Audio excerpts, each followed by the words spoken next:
this is what's known as a hog's hair brush, so it's stiff bristle. Oil painters use these kind of brushes, but just because oil painters use them doesn't mean we can't use them as watercolor painters. So these are the best kind of spattering brushes.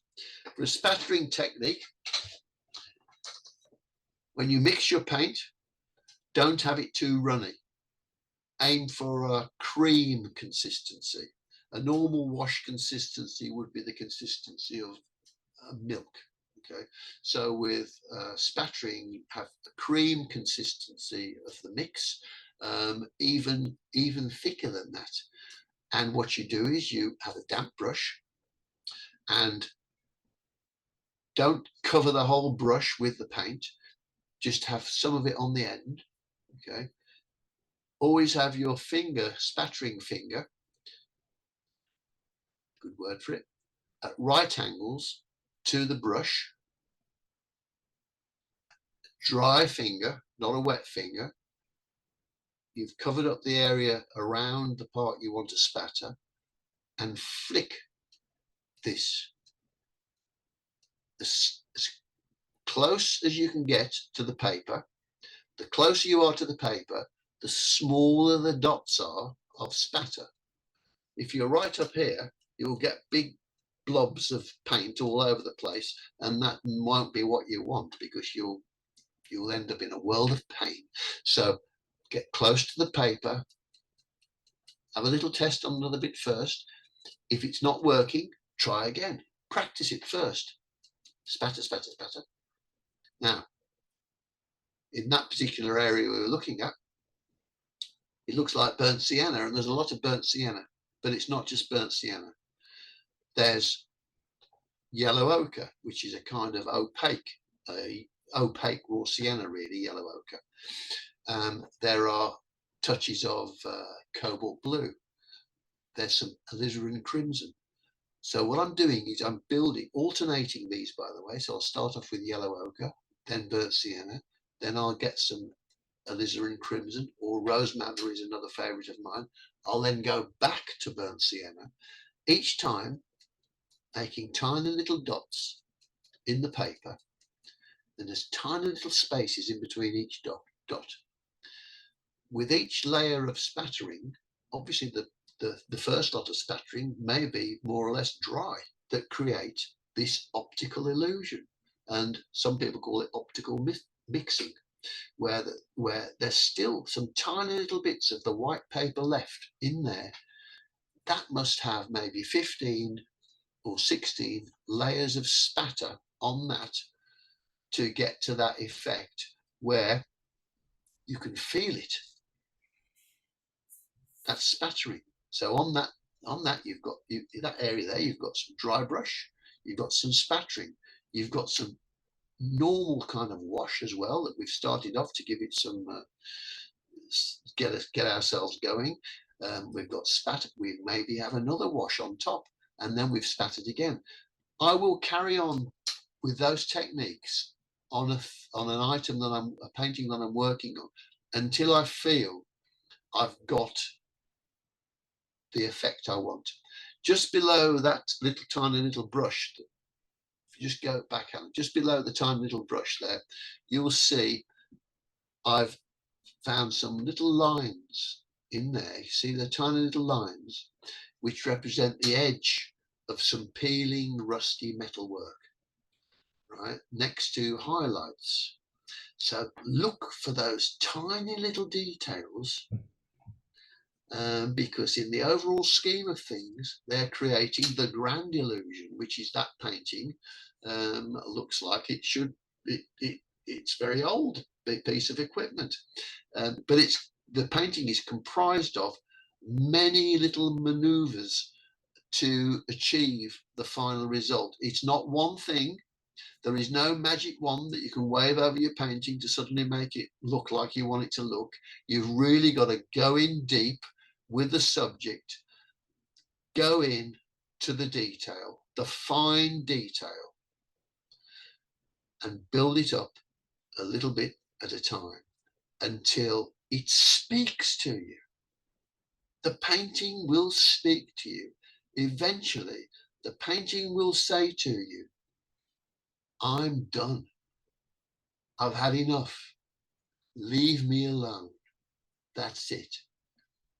I think of them as sort of relationships, if you like, where you may have a relationship with a lady or a man, wherever you are in the world, and then before you know what's happening, one day it's over.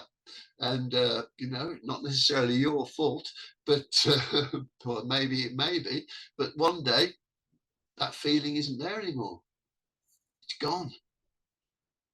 You've just got your memories, good ones, bad ones, whatever, and that to me is how I feel about these subjects. I look at that subject, which is a subject near to where I live. All the farmers around where I live now, I'm in the countryside, they know what I do, and they let me go to their farms and look for subjects and everything, and it's great.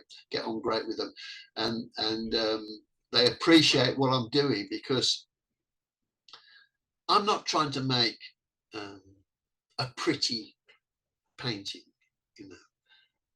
I'm trying to capture the entire character of that object and scenario within the environment in which it lives, like a beast of burden or a person, because as we get older in life, I think people get more beautiful. It's nice to be young, of course. Like Hannah, of course, is very young. But as people get older, what happens? Okay, things maybe don't work quite as well as they used to, but actually, what have you got? You've got so many more emotions, so many more experiences. You've got all that history, and you're more beautiful.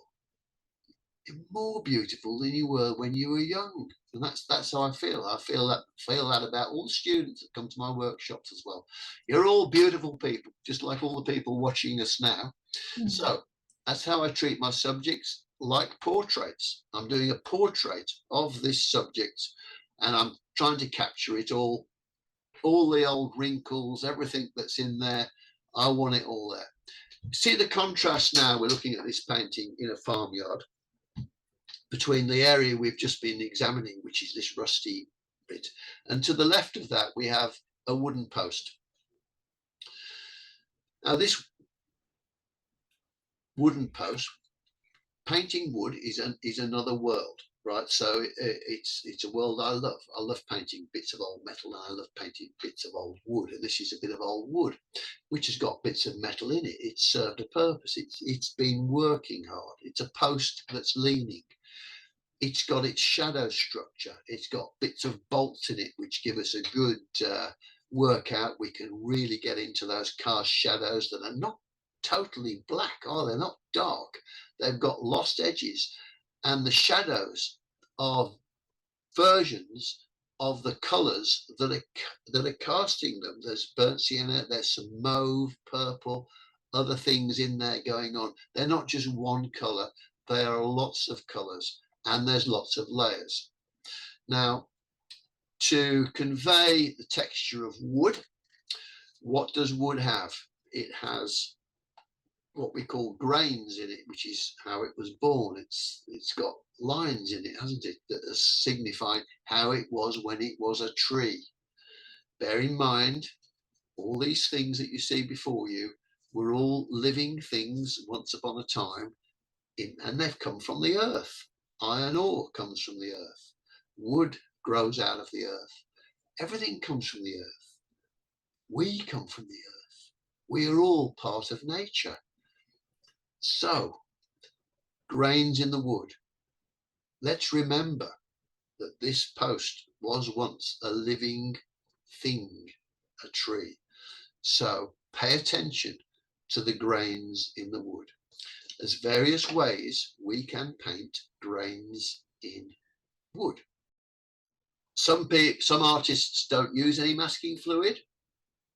Some artists do use it. I use masking fluid.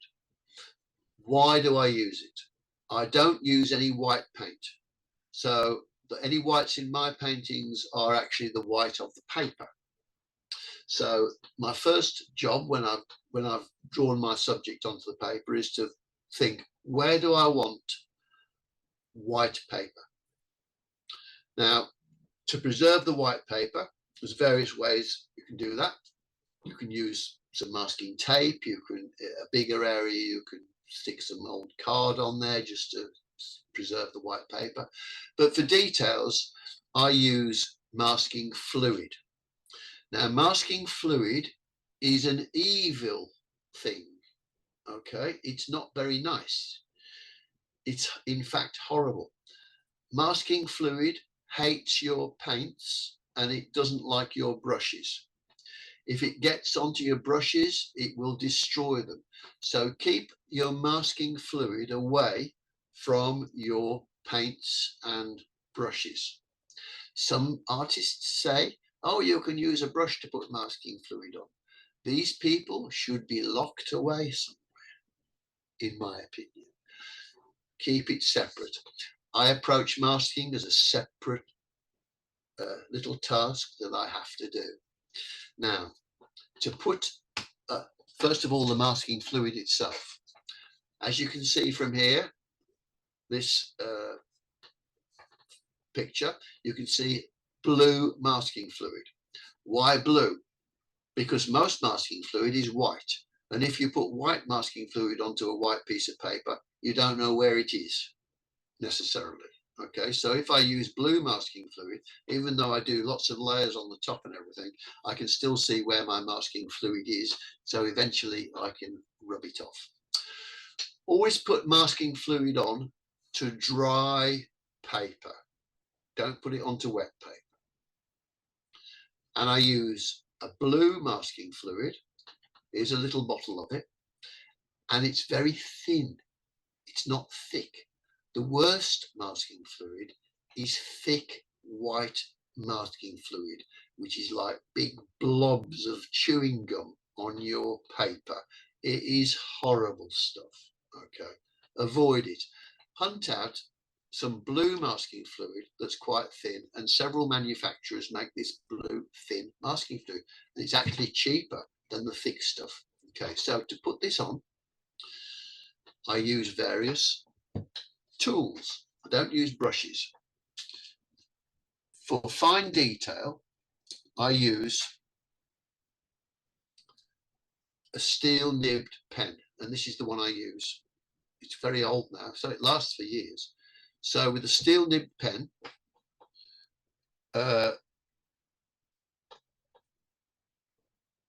into your masking fluid, have a little test first.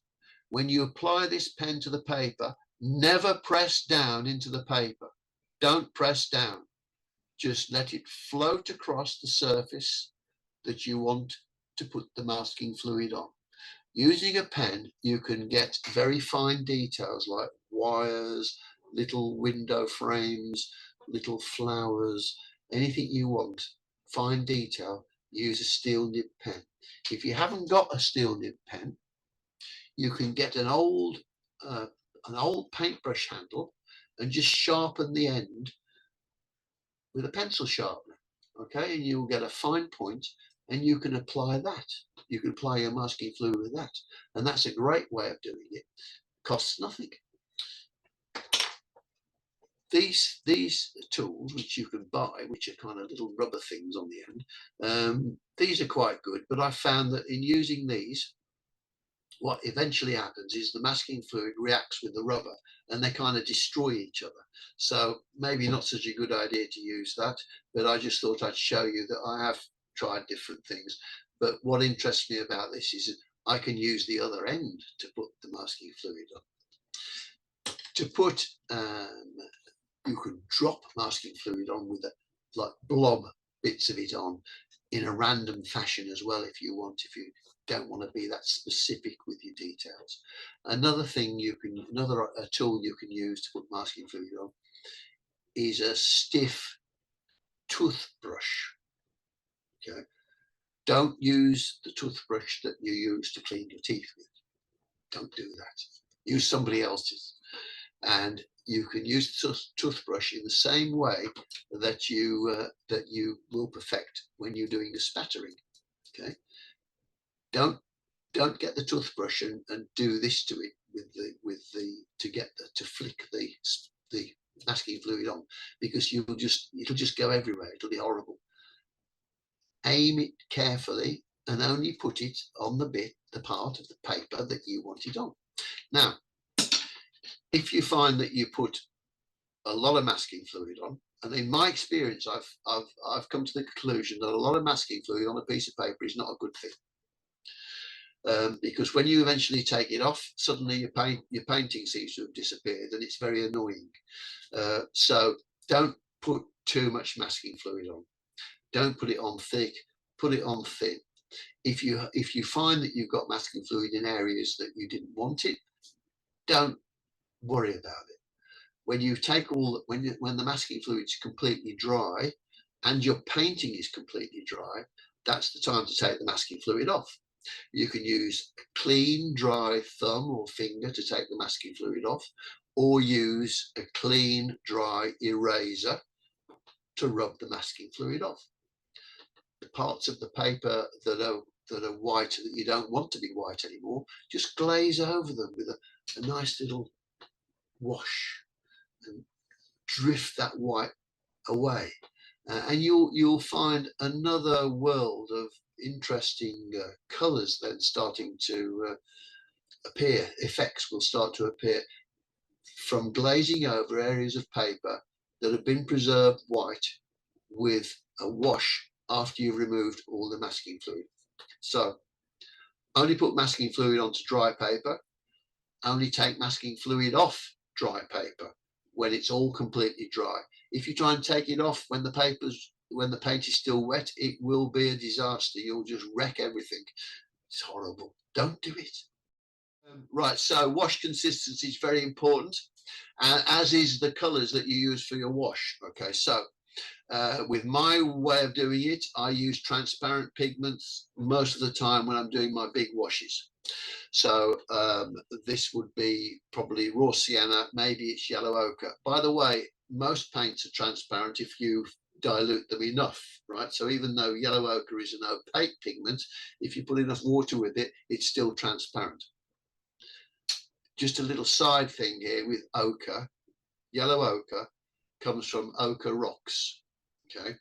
And ochre rocks in France, hello France, one of the first things that people that lived in caves a long time ago, perhaps some people still live in caves that are watching now, but a long time ago, people in caves used to do cave paintings, and they used to use ochre rocks, and somehow they'd mix it up and make some kind of paint with it and apply that onto their caves.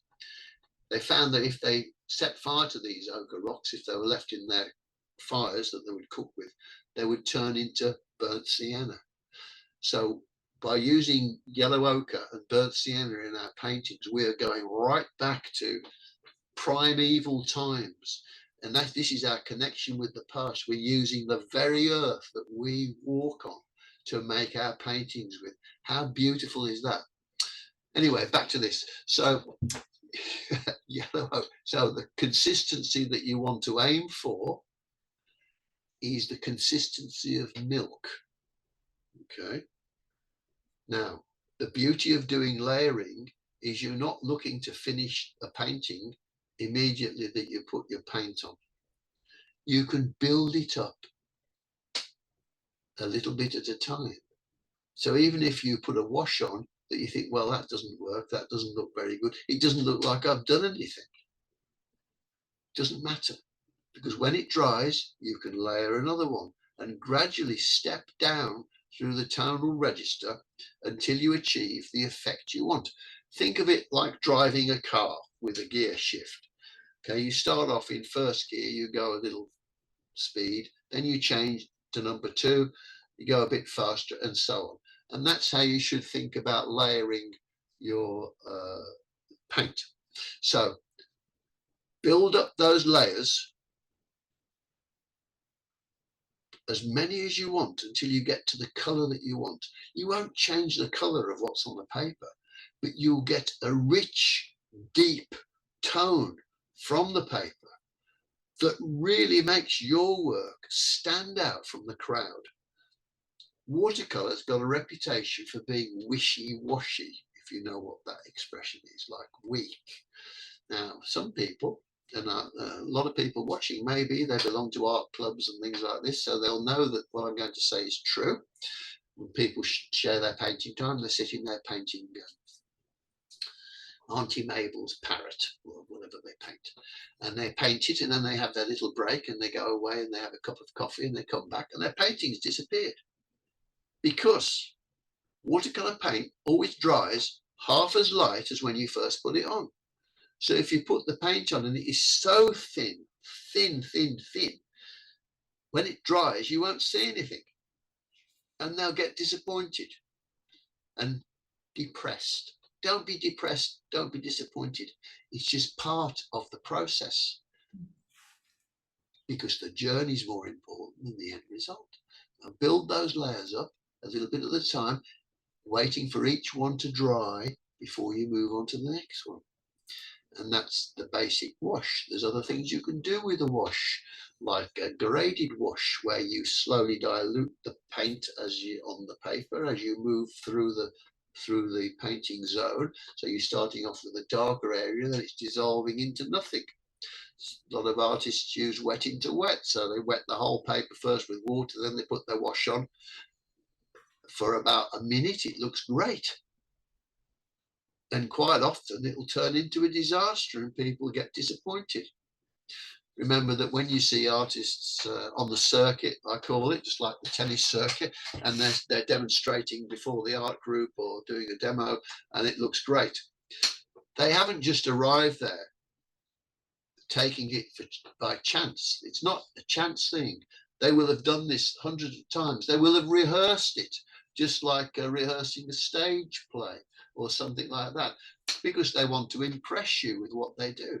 So it's hours, hundreds, thousands of hours of practice to achieve the ability to be able to paint something in an hour or 2 hours demo that looks like something, you know, or whatever, which is what I'm doing on this course, of course. So when you see the paintings in the actual course that this is leading to, there are paintings that I've done quite quickly for this course, whereas normally I might take a week or 2 weeks or something on a painting. So there's lots of layers. With the course itself, I've had to take some shortcuts to make sure that I'm transmitting to you the key moves, the key dance moves to make this dance, to make it look like something.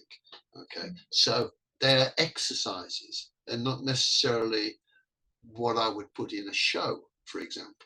Although the subjects I am doing in this course, I love those subjects.